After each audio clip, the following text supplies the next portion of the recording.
एक सवाल मेरे माइंड में हमेशा से चल रही है कि जेएसएससी सीजीएल एग्जामिनेशन टाइम पे हो कि नहीं होगा। तो जब तक जेएसएससी का नोटिफिकेशन नहीं आता है तब तक तो हम सबको यही मान के चलना है कि एग्ज़ाम आपका टाइम पे ही होगा।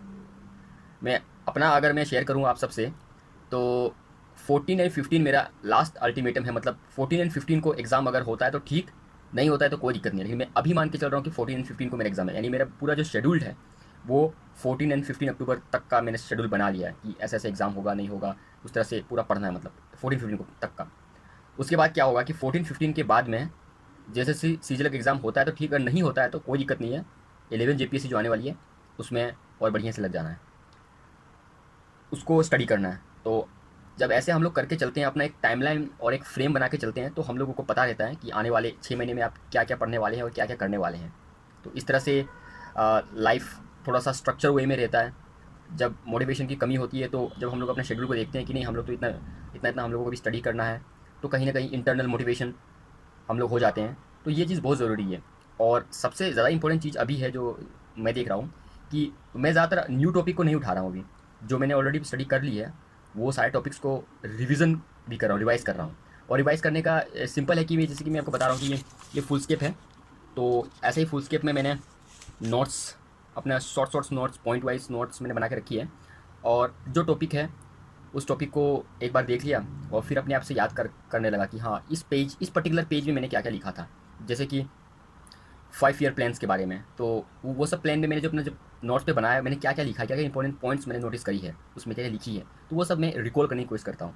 तो वो जो रिकॉलिंग पावर जो हम लोग धीरे धीरे धीरे धीरे धीरे वो करते हैं, वो एग्ज़ाम में बहुत काम आता है। क्योंकि एग्ज़ाम में सपोज आपको एग्जैक्ट पता नहीं है कि यही आंसर है, लेकिन अगर आप इस तरह से प्रैक्टिस करते हैं तो क्या होता है कि आप रॉन्ग आंसर को एलिमिनेट करने में आप रेडी हो जाते हैं। आपको पता रहता है कि हाँ ये 3 तो रॉन्ग है, ऑब्वियसली अगर 3 आपने रॉन्ग एलिमिनेट कर दिया तो एक तो सही है। तो इससे आपको अंदाज़ा हो जाता है। मतलब ये सारे क्वेश्चंस में लागू नहीं होती, लेकिन कुछ कुछ क्वेश्चंस में इस तरह का लागू होता है। और ज़्यादातर तो आपको अगर रिवीजन कर रहे हैं तो आप तो जो भी क्वेश्चंस आएंगे एकदम से स्ट्रेट फॉरवर्ड आएंगे आपका, तो उसमें से तो आप टिक मारते जाओगे। और आज के वीडियो में और एक चीज़ मैं बात करना चाहता हूँ कि मैं बैठ के एनालाइज भी कर रहा था कि सीजीएल का कट ऑफ कितना जाएगा। तो देख रहा था कि कितना मिनिमम स्कोर करना होगा आपको मेरिट लिस्ट में आने के लिए। तो मैंने जब अपना देखा कि सबका अलग अलग होता है, लेकिन मैं अपना बता रहा हूँ आपको कि अगर हम लोग 520, मतलब 500 प्लस पेपर 2 और 3 को ज्वाइन करके अगर हम लोग ले आते हैं 750 में, 500 प्लस यानी 520 तक चलेगा, तो मेरिट लिस्ट में आने का बहुत ज़्यादा चांस हो जाता है।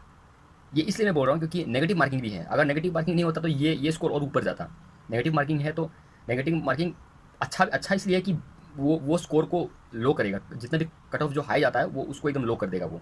तो इसलिए 510 अगर आप मार्क्स की बात कर रहा हूँ, 510 मार्क्स अगर आप ला देते हैं तो कहीं ना कहीं सीजीएल में ये आपका लिस्ट में आना एकदम तय है, पक्का है। तो इस नोट से आप सबसे मैं यही कहूँगा कि आप सबका प्यार इस यूट्यूब पे आपने बहुत रखी है। और जो भी बातें मैं यहाँ शेयर करता हूँ आप लोग उसे फॉलो भी करते हैं, और आप लोग लाइक करते हैं, कमेंट करते हैं। और एक भाई ने मुझे कमेंट करी थी, मुझे आज भी याद है कि आप 11 जीपीएससी अभी अभी उसको ध्यान मत दो, सीजीएल में ध्यान दो। तो उस भाई को दिल से थैंक यू कि आपने कहीं ना कहीं सही रास्ता मुझे दिखाया पकड़ के। तो इसी तरह से अगर मेरे स्टडी में कहीं कहीं कुछ गलती होगा तो डेफिनेटली आप लोग मुझे इस तरह से आप लोग गाइड कीजिएगा। और आप सबका प्यार और सपोर्ट रहेगा तो रिज़ल्ट भी अच्छा आएगा। जय हिंद, जय भारत।